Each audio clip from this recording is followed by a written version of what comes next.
pagbabago. Dahil sa ito ay kinakailangan tayo na magtulong-tulong. Napaunlarin ang mahal nating bayan.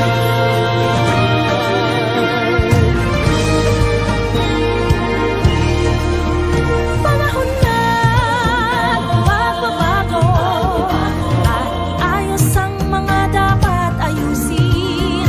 Dapat lang maging tungkulin ng bawat mamamayan dito sa atin.